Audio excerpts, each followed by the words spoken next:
Today on the Topping Show, Daily Wire versus the YouTube, Call of Duty boycott expands, Amazon Alexa shuts down a house because of alleged racist remarks, Hilton Hotels abandons San Francisco, Netflix might host a golf tournament, Novartis to buy Chinook, Lockheed Martin teams up with Global Foundries, an author cancels a book because it took place in Russia, and GM to invest about $500 million into a Texas plant. All that and much, much more on the Topping Show.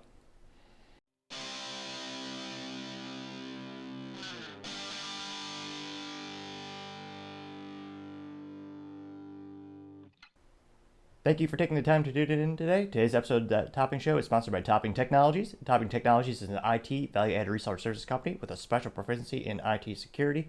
Heck, I see their owner at least twice a day. Gotta say he's quite handsome and brilliant. He's me, that's the joke. If you're an IT leader or business owner and need a little assistance, you can reach the team at sales@toppingtechnologies.com.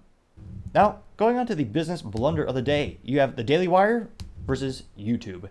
Now, this coming after more and more censorship, as well as censorship, discrimination, and demonetization of the Daily Wire. Which the Daily Wire, just a little background, they're one of the largest, fastest growing conservative media companies, headquartered out of Nashville, Tennessee. Believe it or not, now they probably got about 250 employees, about 1 million subscribers.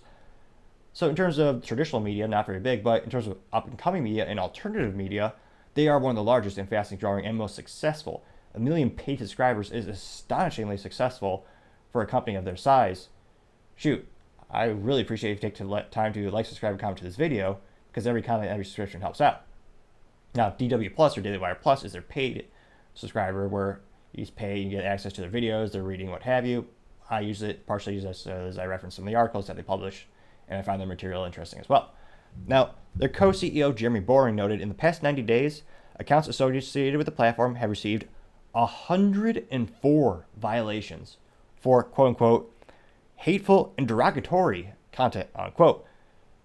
Now, they specified it is mainly directed around commentary or around trans issues. Which again, this issue. It all comes back to the issue of what is hate speech and what is hateful and derogatory. Is stating facts derogatory? Some people say yes, even though you have conservative commentators such as Matt Walsh. Many of the people on the show staunchly believe that you're born what you are and you cannot alter that, and their religious belief in this case is clearly being discriminated against. Unfortunately, in the United States, religion is not what it used to be, and that seems to be the only part that you're allowed and even encouraged to discriminate against. So from a religious perspective, I wholeheartedly think you should not be able to discriminate people against that way. Now, Jeremy went on to say that in the past couple of months, specifically host Candace Owens as well as Michael Knowles have had 200 violations. That's astonishing. Now, it's even more concerning because it reminds me more and more of the book 1984 by George Orwell, which, if public schools are worth a damn, they'd actually have people read. They aren't. So if you're a parent, can't recommend that book enough. I'd probably say wait till they're maybe early teenagers years. It's not a happy book. It certainly doesn't even have a happy ending.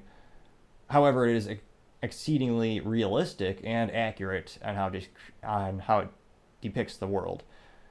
Now, this is an instance where they're just not banning and going after current content that they're creating. They're retroactively going back and censoring and getting rid of those content. Tim Pool has had the same issue where he was recently looking at his YouTube library of all of the past things that he published, and some of the videos just mysteriously were not there. So they didn't give him a strike or they didn't penalize him, but they just removed it without telling him. Again, 1984, you have to rewrite history and erase things that you do not agree with. Now, the penalties went on to specify Matt Walsh getting his channel demonetized, which, in terms of character, I can't help but respect Matt Walsh because he noted that he was making about $100,000 a month off the ad revenue, the advertising revenue from his YouTube channel. And his religious belief is one that he will not change his perspective. He will not change his belief about people being able to transition. And he would rather stick to his convictions than receive $100,000 a month. How many people still have that tenacity and still have that backbone? Maybe single digits. It's somewhat heartwarming, and it's nice to see someone actually stand for what they believe in, as opposed to just bending the knee. as more and more people just do whatever it takes to make a quick buck. They don't actually stand up for what they believe in. They don't actually have any convictions. They just sell out and they acquiesce and just will do whatever they're told. They'll just completely throw away their value systems. So for that alone, can't help but respect Matt Walsh for sticking to his guns. And again, he has about 6 kids now, plus a wife.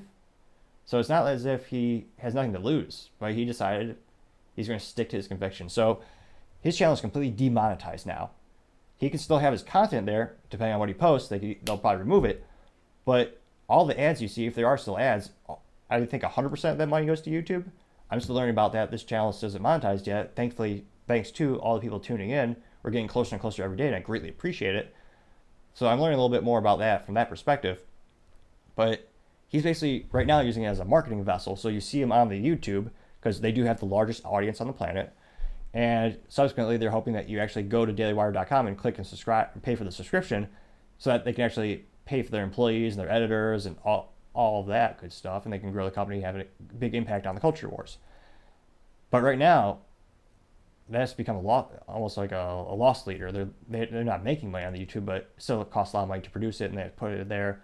And they're going to start putting it on Twitter, which is only just now starting to have programs where you can actually monetize Twitter in terms of putting content on there. And that's very limited fiscally. I think Elon's put about $5 million in that initiative.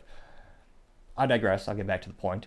Now, Michael Knowles and Candace Owen were recently suspended for 7 days, and as well as receiving a second strike, with Jordan Peterson apparently getting a first strike. Now, as simple as it sounds, similar to the American sport of baseball, I've tuned in a couple times, but if you have 3 strikes, you're out. And by you're out, you're nuked. Your channel is just erased from history.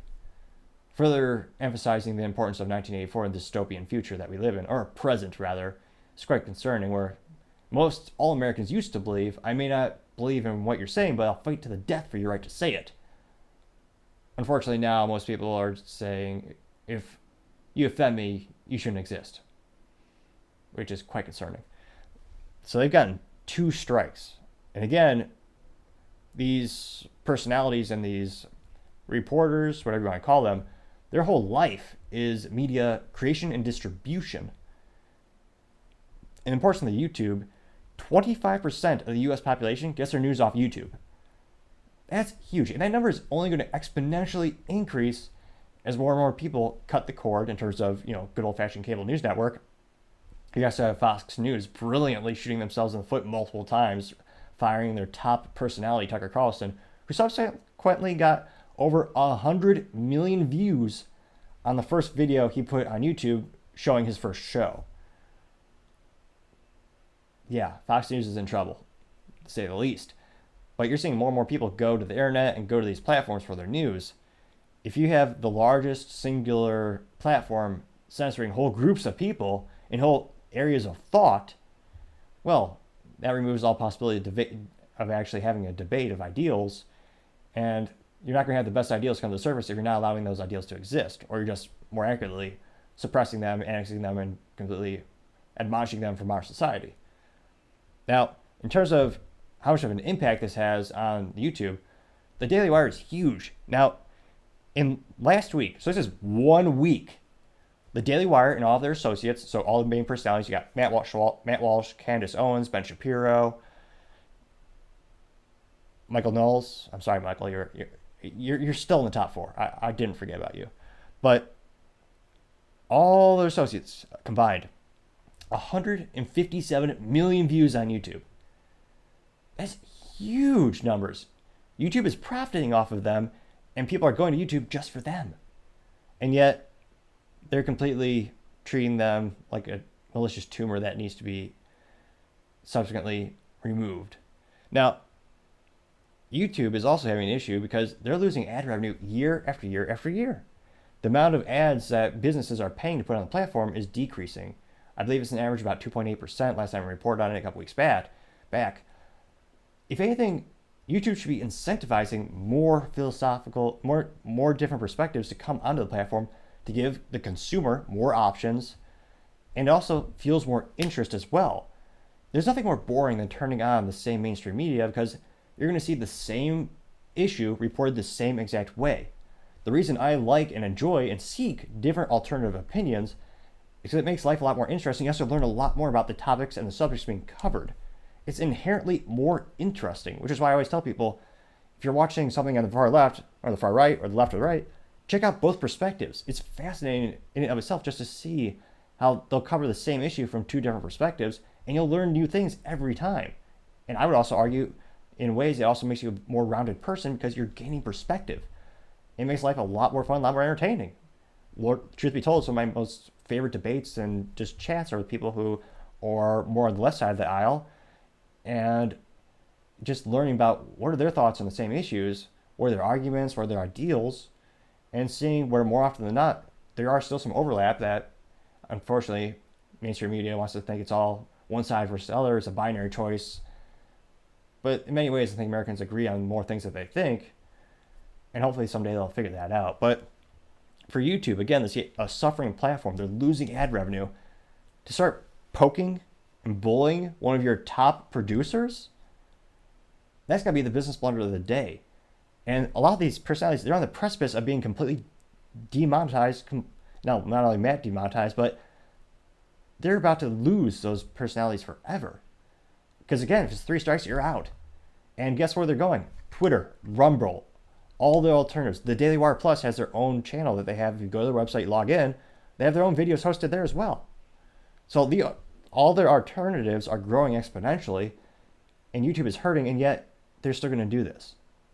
Is it because of ESG scores? Is it because someone with a lot of money is willing to lose more money? Is it I can't help but think it's ideological, because from a purely business fiscal perspective, it makes no sense to completely ostracize one side of the debate.